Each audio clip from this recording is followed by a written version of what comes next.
Okay, we're going to take today this 2000X Range Rover P38 4.6 Holland Special Edition for a spin. Now this has just come into us in part exchange. Previous owner drove it down to us twice, 150 miles at a time, and I've just done about 20 miles in it over the past couple of days. Performs really nicely actually, but excuse me, let's fire it up and take it for a spin. Now it's showing 178,000 miles.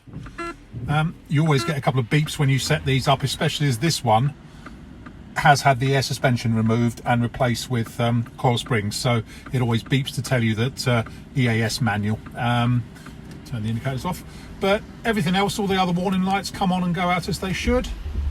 It's correct, the ABS light doesn't go out until you're doing 5 miles an hour. It gets beeping again to say me EAS manual, but that goes off in a minute and that's it. Right, I'll turn this around a bit so you can see the road rather than me. Now, which way do I turn this considering it's upside down? No, wrong way as always.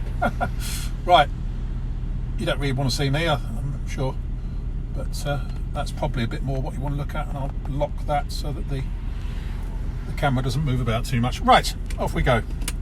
Into D. Yeah, 178,000 miles, but looking in the history, I haven't been through it completely, but it's just had some very, very major engine work done to it, and it does go very well. No signs of any misfiring, hesitancy or overheating from the motor. Just put my lights on, it's a nasty old day here today. That will tell me, it's telling me a side light bulb is out. Yeah, very, very smooth and quiet engine on it. Gearbox and drivetrain all feel nice. The gearbox changes gear exactly as it should. It brakes nicely, it steers nice. I'm not having to fight it down the road. The steering wheel is 2 or 3 degrees, actually no, about 10 degrees off centre, but it tracks nice and straight. It's not wandering all over the road. Obviously had new track rod ends on at some point. Yeah, drives really quite nicely. Climate control, it has got the little what is it, they show an icon of the owner's manual on there, which I see a lot on P38s, basically saying that you need to access the owner's manual to look at the settings on the aircon or whatever. There may potentially be a problem with it. Suffice to say, all the display is working, the fans are working, it's keeping me nice and warm at the minute. It's pretty cold here today, so I don't know how cold the aircon is getting. It may just be, it needs recharging. I don't know. As I say, it's just showing the little icon on there, but virtually everyone I've ever driven has shown that. And this one is, 19 years old now, so more than that, yeah, 19 years old, 2000.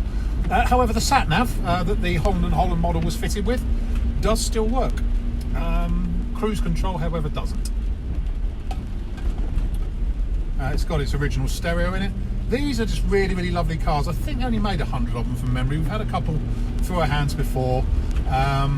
They're really distinctive in their tint and green colour with the alloy wheels and everything, but the interior is really special on these, and they're really quite sought after for that.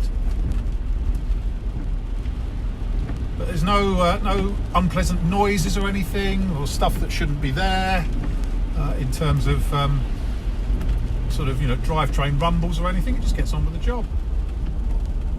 As I say, previous owners just spent a lot of money, I think, on the top end of the engine from memory. But we have got the bills for it, as I say. I haven't had a chance to go through them yet. I will put in the description what it's had though. We're stuck behind some fairly slow moving traffic now.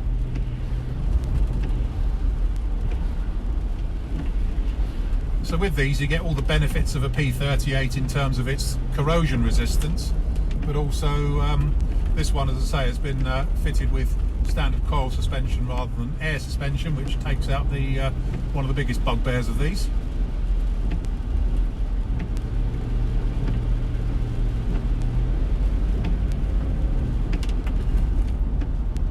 I rather like a good P38. That's because we've got a tractor ahead of us, that's what's doing the job. So sadly, I think we might have to put up with this for another couple of minutes before we can speed up a little bit. All the pixel displays are all working properly.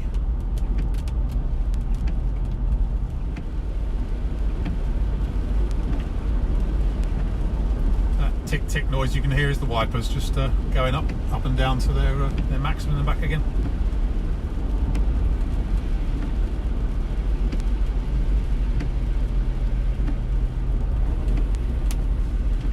But back in its day, this must have been, well, they were really, really expensive, I do know that, but must have been one of the ultimate, apart from the Lindley, which is even rarer than these, it is sort of the rarest of the P38 derivatives,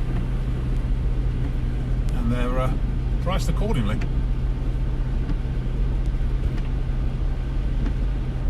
Got all this beautiful wood in here and the ultra high quality leather. Does sound nice, this as well. Rumbles along. Right, now we're turning left, we can accelerate a bit more.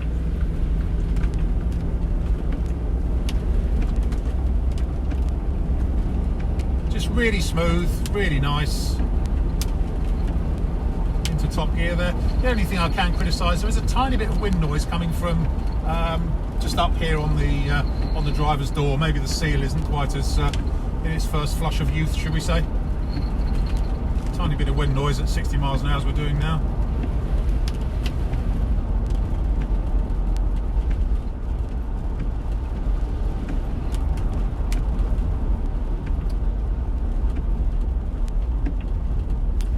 I don't think there's very much more I can tell you about it, apart from, yeah, it drives spot on. So I think we'll pull in here.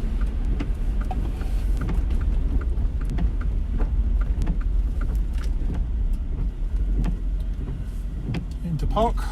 So,